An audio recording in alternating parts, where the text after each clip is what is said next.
Halo semuanya, perkenalkan nama saya Mika Rajustinus Ginting dengan NIM 2102010035. Saya mahasiswa dari Universitas Maritim Raja Ali Haji, jurusan Ilmu Kelautan, Fakultas Ilmu Kelautan dan Perikanan.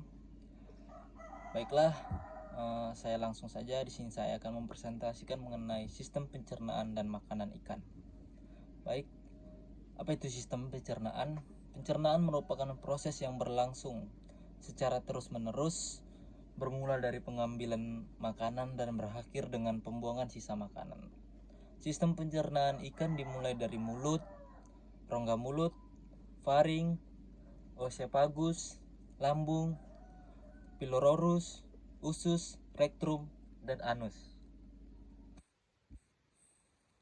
Itu makanan ikan.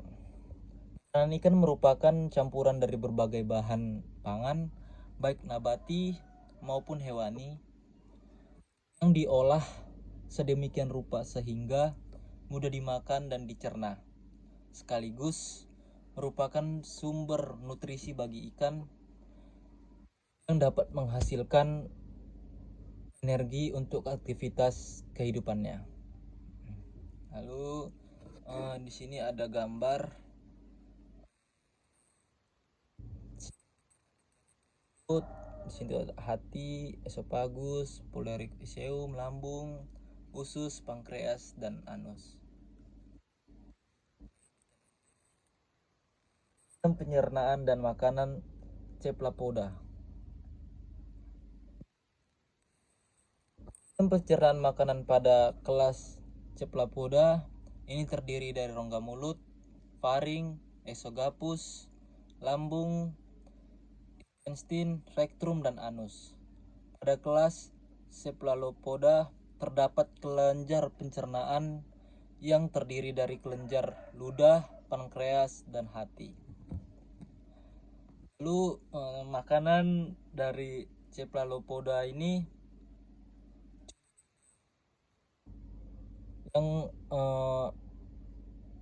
ini cumi-cumi yang memakan ikan dan udang yang berukuran kecil menyesuaikan dengan tubuhnya.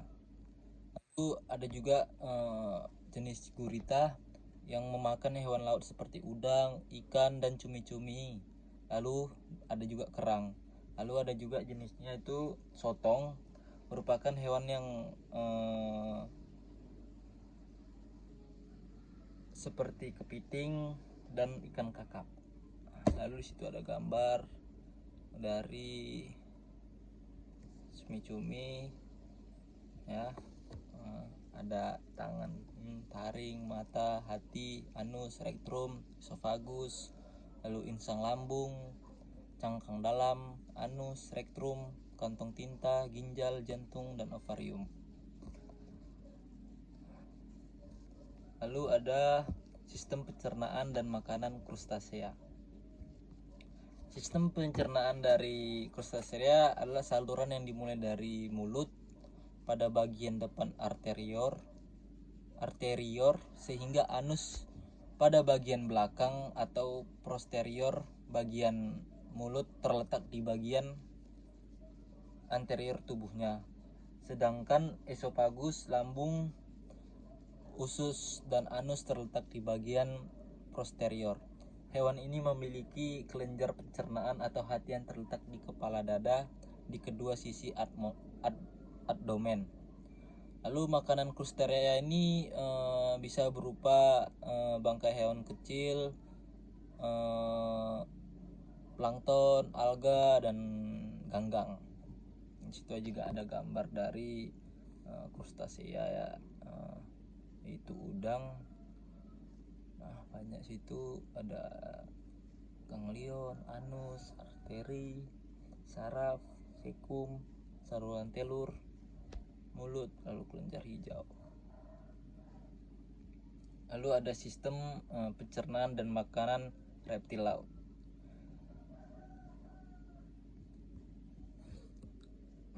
Sistem pencernaan ini dimungkinkan untuk mendiagnosis pola makan suatu spesies dengan mempelajari perbedaan anatomi dan fisiologis saluran pencernaan.